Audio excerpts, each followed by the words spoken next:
தொப்பையை குறைக்கிறதுக்கு வயித்தை கட்டி போடணும்னு அவசியமே கிடையாது.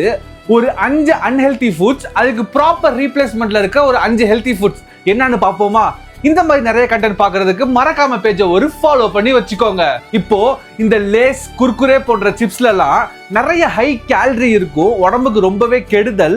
ஆனா அதுக்கு ஈக்குவலண்டா நீங்க பாப்கார்ன் சாப்பிடலாம். இது கேரமல் பாப்கார்னா இருக்கக்கூடாது, நம்ம வீட்டுல செஞ்சு சாப்பிடுற சாதாரண பாப்கார்ன்.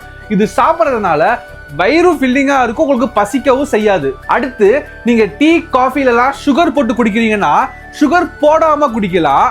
அப்படி இல்லை அப்படின்னா மாங்க் ஃப்ரூட் ஸ்வீட்னர், அப்படி இல்லைன்னா ஸ்டீவியா, இது ரெண்டும் யூஸ் பண்ணலாம். இது ரெண்டுத்துலயுமே கேலரிஸ் என்னமோ 0 தான். உங்களுக்கு ஸ்வீட்னஸும் கொடுக்கும், டீ காஃபி குடிக்கிறவங்களோட விருப்பத்தை விடாமலும் இருக்கலாம். அடுத்து பெப்சி, கோக்குன்னு சாஃப்ட் ட்ரிங்க்ஸ் குடிக்கிறதுக்கு பதிலா 0 கேலரியில இருக்கிற டயட் கோக் குடிக்கலாம்.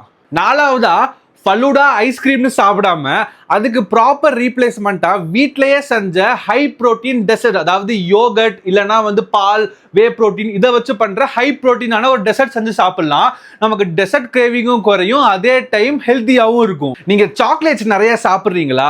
அதுக்கு ப்ராப்பர் ரீப்ளேஸ்மெண்ட்டா ஒரு 0 சுகர்ல இருக்கிற டார்க் சாக்லேட்டை சாப்பிடலாம். ஆனா அதுவும் குவான்டிட்டி கண்ட்ரோல்டா இருக்கணும்.